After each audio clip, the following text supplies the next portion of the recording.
How does this happen? It happens by taking a look at your school climate, the feel of our school. And what we want to do today, as you hear some of these things and take some of these topics in, you have to consider all of this. What does it feel like each and every day when I get to this place that I work in? I know what I'm hardwired to do. I figured it out. But what does it feel like when you go in there? For some of us, just a weight on us. Man, another day, another dollar. Or for some of us, it's an exciting time to get in there and be a part of the learning process. You really have to decide that you're going to get to this place if you're in the other. But the feel of our school climate is evident in the feelings and attitudes about the school expressed by the students, the teachers, and the staff. That's everybody, mind you. Not just one group feeling good about everything. That's everybody feeling in a positive way. What about the school culture? How do we do things in our school? How are things done when you get there? Are there routines? Are there positive reinforcements? Are there things that allow for creative thought, student voice? How do things feel in our school? How do we do things? School culture reflects shared ideas, assumptions, values, and beliefs. It gives you an identity.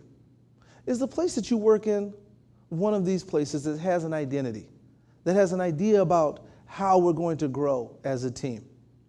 These are things that you want to consider and what you want to get to. You may not be there right now. And I suggest to you that there are a lot of places that struggle with these issues. But what you have to do is take a look at the environment that you are in and how you are going to make it one that's going to be positive. One small piece. We're all a small part of a much larger thing that's happening here. How are we going to make our piece something that's special? Dr. Aku Kampon from the Visionary Leaders suggests that there are 5 major influences on youth. Are we really thinking about these as we put stuff together? So you're going into the classroom each and every day, and there's these things called lesson plans. We like to suggest that in these lesson plans, we consider some non-traditional things. So let's take a look at some of the years. So in the 50s, home was number 1 on a student's mind. School, church being third, peers, and television. I think you can tell where this might go.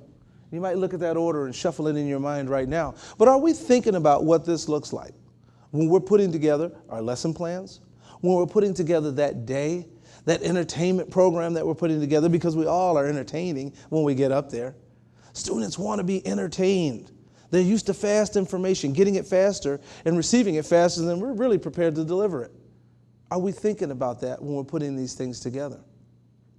Educators today use current culture to teach old school ideas. This is something I heard the other day. It will stick with me forever. Educators today use current culture to teach old school ideas. If you're thinking of it that way, you got to start. Let's move up to the 80s. Home, peers has jumped significantly. TV, school, and church. Now, I suppose in the 80s, more people had TVs than they did possibly in the 50s, and that's come up. But look at home, still at the top. Peers, TV, school, church has taken a significant dive.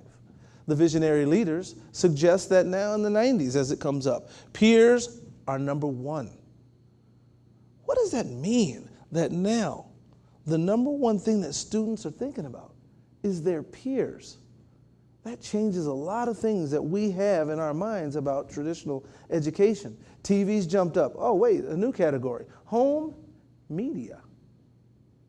So now home is not just about what it used to look like. There's this big media presence in there. Are we thinking about that? School and church. And I put church as number 10 because as the list was fleshed out in the past, church had taken a significant dip. Let's go into 2000. Media is number 1. Peers, TV, school, and church. What does it mean that media is number 1? So what I'm suggesting here is when you're putting together your lessons or your idea about what it's going to look like on any particular day working with students, are you considering the fact that they've watched a lot of TV, videos, they're online, they have their media? You're asking them to put the media away, or it's being demanded that they not have it. What does that mean? What it would mean for you if we asked you to tuck your phone away for a while, and or if we made you surrender your phone to someone else This is a whole nother thought process. So it's just a suggestion that we have to consider these things. You must consider TV when putting together your plan of action for the day. So, a positive environment. An example.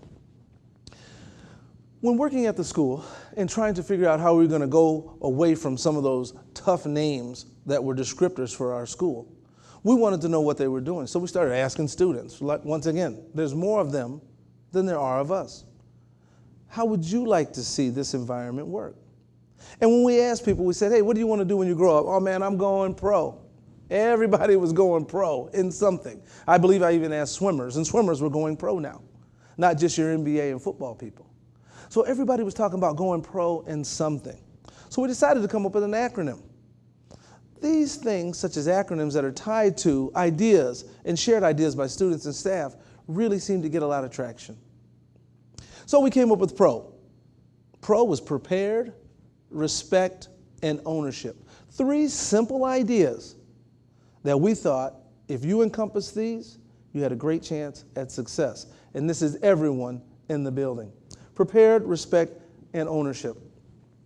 When looking at it, we had a lot of the same issues that you did. So I don't want anybody to believe, well, you know, maybe their school had more resources. Maybe it was a large school. It may have been urban, but maybe it was urban close to suburban or something like that. So I want to let you know why we went into this type of work. We went into a thing called PBIS, Positive Behavior Intervention Support. This was really a neat concept for us, and it fit us. And the thing about PBIS is that it can fit any situation. It's not some model that has to be wedged in. It's not the new flavor of the week. When we discuss and talk a little bit about what it looks like to implement PBIS, you too could probably take some of the concepts and or embrace the whole thing. But the best thing about it is it was flexible and helped us get to what we needed in our environment. So what is PBIS? Important. It is not a curriculum, discipline package, or product. Once again, let's not get hung up on this whole curriculum piece. There's curriculum. This is not a curriculum. It's not a discipline package or a product, but a process for individualized and sustained decision-making, planning, and problem solving. Expectations created by the staff. Taught by the staff, recognized by the staff, retaught by the staff. Retaught is one of the biggest concepts that has to be remembered. You have to continue to reward positive behavior. Many people get hung up in, well, they did what they were supposed to do. Why should we reward that? You have to continue to reward that. And you have to continue to teach behaviors that may be contrary to what policies are in place. So when putting in PBIS, I had a teacher say, well, look, I'm going to have a really hard time. How many days in the year do I have to tell a student to remove their hat? They don't seem to be getting it. Well, I suggest to you, how many days are we in school? It may be that some students take a longer amount of time to embrace some of the ideas, and especially some of the smaller ideas that they feel take away their identity. But we have to continue to do that. And we have to continue to check ourselves as well. So the next comment would be, well, I tell them to take their hat off, and they just put it on when they go around the corner. Well, my question is, how do you know? You're not around the corner. And all we can do in our environment is, if everybody embraces the ideas, then if they do decide to put it on around the corner, the next staff member should be there to remind them that we don't do that here.